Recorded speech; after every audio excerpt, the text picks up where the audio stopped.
दिनै आरो फिन जोङो coordination for Udalguri house of parliamentary constituency demand कमिटिनि माने बानजायनायाव दिनै फिन खनसे जोङो 2 घन्टा धरना हाबाफारियाव जों जिरायदों आरो बिनि मूल उद्देश्यआनो जाहैबाय थांनाय 20 जुनाव जि Election Commission of India draft delimitation नि थाखाय मोनसे ड्राफ्ट मोनसे पाब्लिश खालामनाय जादोंमोन बे ड्राफ्टआवहाय जों नुनो मोनबाय मा जे 6 शेड्यूलनि जोंनि बा बीटीआर नि मोनद' एसेम्बली सेगमेन्टखौ लानानै नन 6 शेड्यूलनि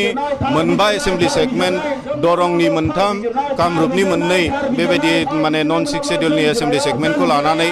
जयै गासै मोन 11टा एसेम्बली सेगमेन्टखौ लानानै दरं लकसभा समष्टि होननाय मोनसे प्रपोजल बिथांमोना लाबोदों आरो बियो जोंनि जि ट्राइबेलफोरनि बा बीटीआर ओनसोलाव बा 6 शेड्यूलाव माने थानाय मोनफ्रोमबो जाति जनगोष्ठीनि जितु ग्रेटार इन्टारेस्टखौ बियो खर्ब खालामनानै बे ड्राफ्टखौ बानायनाय जादों होननानै जोङो सानदों बा जोङो मोनदां हादों खारन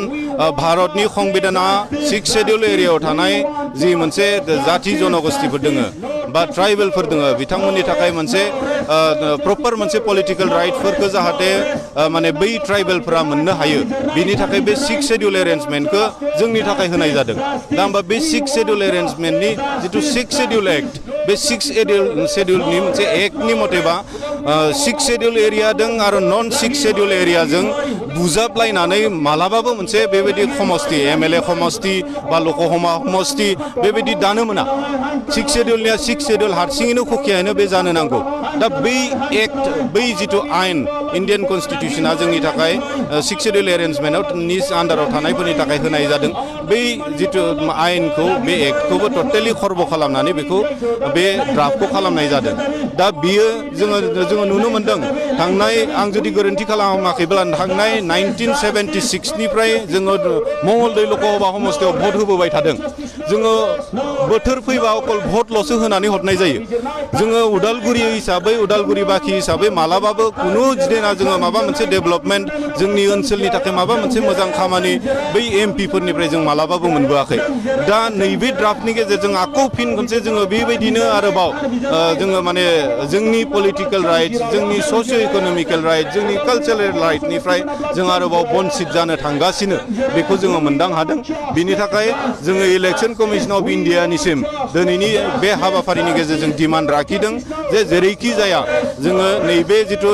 माने 20 जुनाव ओंखारनाय जितु ड्राफ्ट बेखौ जों मानिना लानो हाया जेरैखि जाया जोंनो उदालगुरि लकसभा समष्टि जोंनि थाखाय बानायनानै होनांगौ आरो बे उदालगुरि लकसभा समष्टियाव गुबुन नन 6 शेड्यूलनिफ्राय सोजाबना होनायखौबो जों मानिनानै लानो हाया बेवहाय जोंहा जि 6टा मोनद' एसेम्बली सेगमेन्ट दङ 6 शेड्यूलावहाय जेरै तामुलपुर गरेस्वर टंला भेरगाव उदालगुरि आरो माजबाद बे मोनद' एसेम्बली सेगमेन्टखौ लानानै उदालगुरि लकसभा समष्टि जोंनि थाखाय गठन खालामनानै होनांगौ बेखौनो जोङो माने इलेक्शन कमिशन अफ इन्डियानिफ्राय निसिम दिनैनि बे 2 घन्टा धरना हाबाफारिनि गेजेरजों दाबि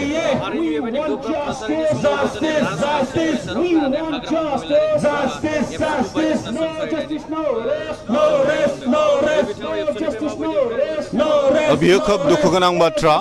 मोनसे पलिटिकल हान्जा हिसाबै पलिटिक्स खालामनाया बिथांमोननि माने मोनसे नेचार किन्तु थेवबो माने दुलाराय बर' फरायसा आफादखौ बा दुलाराय बर' फरायसा आफादजों लोगोसे नैबे कोअर्डिनेशन कमिटियाव जेसेबांखिनि ससियेल अर्गानाइजेशन बर' माने राभा बर्मन कसारी हाजं गासैनिबो माने मोनसे लोगो लाज्लायनायाव जि मोनसे आन्दोलन दिनै जोंनि पलिटिकल राइट्सखौ माने बसायना लाखिनो थाखाय जि आन्दोलन जों दिनै लाखिदों बे आन्दोलनखौ लानानै दिनै थांनाय 3 अक्ट'आवमोन नामा हाग्रामा महिलारि बिथाङा माने बे ड्रामासो होननानै बिथाङा बुंनाया बे खोब माने दुखुनांथाव बाथ्रा जादों जेराव जोङो बिथांमोननि बे धरना हाबाफारिखौ जिहेतु जोङो मोनफ्रोमबो बे बीटीआर ओनसोलाव थानाय जाति जनगोष्ठीनिनो मोनसे थ्रेड बियो दा बे हिसाबै जोङो गासैबो आन्दोलनखौ खालामनांगौ गासैनिबो आवाजआ मोनसेहै इलेक्शन कमिशन अफ इन्डियानिसिम थांनांगौ बेखौ जोङो मिन खालामनानै जोङो दिनै आन्दोलनखौ खालामदों आरो बेखौनो जोङो बिथांमोनखौबो सनमान खालामनानै थांनाय 3 अक्ट'आवनो जोंनि जिथु प्रेस नट थांनाय 28 तारिखआव जितिया जोङो माने 2 घन्टानि धरना हाबाफारि लायो साब डिभिजन वाइजआव होमब्लाना जों मोनसे प्रेस नट बेयाव शेयार खालामनाय जादोंमोन बै प्रेस नटआव नायोब्ला नोंथांमोना नुनो मोनगोन जे 3 अक्ट'आव जोंहा आरोबाव माने समस्ति वाइजआव माने धरना हाबाफारि लाबावनाय किन्तु 3 अक्ट'आव जिहेतु बिथांमोननि धरना हाबाफारि दोङो होनना जों खबर मोननाय लोगो लोगोनो जिहेतु गासैबो मोनसे कौसनि थाखाय नांदों सनमान खालामलायनानै जोङो बेखौ पस्टपन खालामनानै दिनैनि तारिखआव लाना फैदों आरो बै प्रेस नटआवनो नोंथांमोना नायोब्ला नुनो मोनगोन जे बे प्रेस नटआवनो रोखायै लिरनाय दङ जे माने इलेक्शन कमिशन अफ इन्डियानिसिम मेम'रेन्डामबो गथायनाय जागोन बेखौ बै 28 तारिखनि प्रेस नटआवनो जोङो माने बेयाव रोखायै लिरनाय जादों आरो बेखौ जोङो थांखि मोनसे खालामखानायमोन थांनाय 24 तारिखआव जितिया जों ज'यै मोनफ्रोमबो दल संगठना जिरायनानै सावरायदों बै समावनो जों थांखि लाखानायमोन नैबेफोर हाबाफारिखौ लागोन होननानै आरो इलेक्शन कमिशन अफ इन्डियानिसिमबो माने मेम'रेन्डाम गथायगोन होननानै जोङो थांखि लाखानाय जोंहा दोङो आरो बे हिसाबैनो खारन दिनै मोनफ्रोमबो हाबाफारियाव जोङो मोनफा मोनफा बेबायदि माने मेम'रेन्डाम गथायनायनिथ' कुनु माने जुक्ति गैया नङा होमबा खारन माने इस्युआ जिहेतु मोनसेयानो जोङो मोनफ्रोमबो हाबाफारिखौ लानानै सानसे मोजां समय लानानै जोङो इलेक्शन कमिशन अफ इन्डियानिसिम थ्रु डिसि मोनसे मेम'रेन्डाम गथायनायनि जोंहा रिजुलेसनानो अलरेडि 24 तारिखआवनो लाखानाय दोङो आरो जिहेतु बेयाव मोनसे जोंहा गासैबो एलाकाखौ नायनानै जोङो मोनसे डिप स्टाडि खालामनो गोनां दोङो दा बेखौ जोङो फिल खालामनानै जोङो मोजां माने एसे स्टाडि खालामनानै मेम'रेन्डामखौ जोङो थिक खालामनानै थांनाय नैबे 3 तारिखआव जों गथायनो गोनांमोन 3 तारिखआव जिहेतु बिथांमोननि प्रग्रामखौनो सनमान खालामनानै जोङो पस्टपन खालामबाय दा दिनै जों गथायगोन बे मेम'रेन्डामखौहाय खारन जोङो बेयावहाय जिखिनि माने आफादफोरा माने लोगो लाफानानै दङ मोनफ्रोमबो माने बर'नि गुबुन गुबुन जाति जनगोष्ठीनि माने मोनसे सन्मानिय आरो सिनस्रि आफादफोरा बेवहाय ज' जानानै दङ दा बे हिसाबै माने बुंनो मोनामोन थेवबो बिथांमोन माने आं एसे माने बुजिलायनायनि थाखाय बुंनो सानबाय थांनाय माने आं जुदि गोरोन्थि खालामाखैबा मा बिजनिमोन नामा बिथांमोना माने